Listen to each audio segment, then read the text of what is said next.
Power sharing ಬಗ್ಗೆ ಮಲ್ಲಿಕಾರ್ಜುನ್ ಖರ್ಗೆ ಹೇಳಿಕೆ ವಿಚಾರಕ್ಕೂ ಕೂಡ ಬೆಂಗಳೂರಿನಲ್ಲಿ ಗೃಹ ಸಚಿವ ಪರಮೇಶ್ವರ್ ಅವರು ರಿಯಾಕ್ಟ್ ಮಾಡಿದ್ದಾರೆ. ಖರ್ಗೆ ಅವರು ಮಾತನಾಡಬೇಡಿ ಅಂದಿದ್ದಕ್ಕೆ ನಾವು ಮಾತಾಡಲ್ಲ. ಮಲ್ಲಿಕಾರ್ಜುನ್ ಖರ್ಗೆ ಅವರು ನಮ್ಮ ರಾಷ್ಟ್ರೀಯ ಪಕ್ಷದ ಅಧ್ಯಕ್ಷರು. ಅವ್ರು ಹೇಳಿದ ಮೇಲೆ ಮತ್ತೊಂದು ಅಪೀಲು ಇಲ್ಲ. ಅವ್ರು ಮಾತಾಡಬೇಡಿ ಈ ವಿಚಾರದ ಬಗ್ಗೆ ಅಂತ ಹೇಳಿದ್ದಾರೆ. ಹಂಗಾಗಿ ನಾವು ಕೂಡ ತುಟಿ ಪಿಟಿ ಕನ್ನಲ್ಲ, ಮತ್ತೆ ಅಪೀಲ್ ಮಾಡೋದಕ್ಕೆ ಹೋಗಲ್ಲ. ಅವರು ಎಐಸಿಸಿ ಅಧ್ಯಕ್ಷರು, ಅವ್ರ ಮಾತನ್ನ ಮೀರುವಂತಿಲ್ಲ. ಪವರ್ ಶೇರಿಂಗ್ ವಿಚಾರಕ್ಕೆ ಸಂಬಂಧಪಟ್ಟಂತೆ 2.5 ವರ್ಷ ಸಿದ್ದರಾಮಯ್ಯ ಇರ್ತಾರೆ, 2.5 ವರ್ಷ ಡಿ.ಕೆ. ಶಿವಕುಮಾರ್, ಈ ವಿಚಾರಕ್ಕೆ ಚರ್ಚೆ ಆಗ್ತಾ ಇತ್ತಲ್ಲ, ಪರಮೇಶ್ವರ್ ಅವರು ಈ ರೀತಿ ರಿಯಾಕ್ಟ್ ಮಾಡಿದ್ದಾರೆ. ಸಿಎಂ ಬದಲಾವಣೆ ವಿಚಾರದಲ್ಲಿ ಸರ್ ಹೈಕಮಾಂಡ್ ತೀರ್ಮಾನ ತೆಗೆದುಕೋಬಹುದು. ಮಲ್ಲಿಕಾರ್ಜುನ್ ಖರ್ಗೆ ಅವರು ನಮ್ಮ ರಾಷ್ಟ್ರಾಧ್ಯಕ್ಷರು.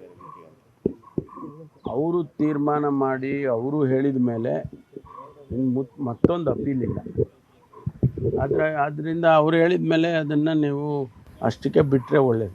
ಸಿಎಂ ಹೇಳಿದ್ರೆ ಸರ್ 5 ವರ್ಷ ಬಂಡೆ ಥರ ಇರುತ್ತೆ ಸರ್ಕಾರ ಅಂತ. ಇಲ್ಲಪ್ಪ, ನನಗೆ ನಾವು ಅವ್ರು ಹೇಳಿದ್ರು ನೀವು ಹೇಳಿ, ಅವ್ರು ಹೇಳಿದ್ರು ನೀವು ಹೇಳಿ, ಇದನ್ನು ಸ್ವಲ್ಪ ಬದಲಾವಣೆ ಮಾಡ್ಕೊಳ್ಳಿ ನಿಮ್ಮದು ನೆರೆಟಿವ್. ಸಿಎಂ ಬದಲಾವಣೆ ವಿಚಾರದಲ್ಲಿ ಸರ್ ಹೈಕಮಾಂಡ್ ತೀರ್ಮಾನ ತೆಗೆದುಕೋಬಹುದು. ಮಲ್ಲಿಕಾರ್ಜುನ್ ಖರ್ಗೆ ಅವರು ನಮ್ಮ ರಾಷ್ಟ್ರಾಧ್ಯಕ್ಷರು.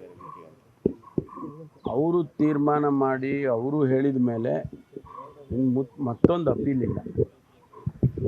ಆದ್ದರಿಂದ ಅವ್ರು ಹೇಳಿದ ಮೇಲೆ ಅದನ್ನು ನೀವು ಅಷ್ಟಕ್ಕೆ ಬಿಟ್ಟರೆ ಒಳ್ಳೇದು. ಸಿಎಂ ಹೇಳಿದ್ರೆ ಸರ್ 5 ವರ್ಷ ಬಂಡೆ ಥರ ಇರುತ್ತೆ ಸರ್ಕಾರ ಅಂತ. ಇಲ್ಲಪ್ಪ, ನನಗೆ ನಾವು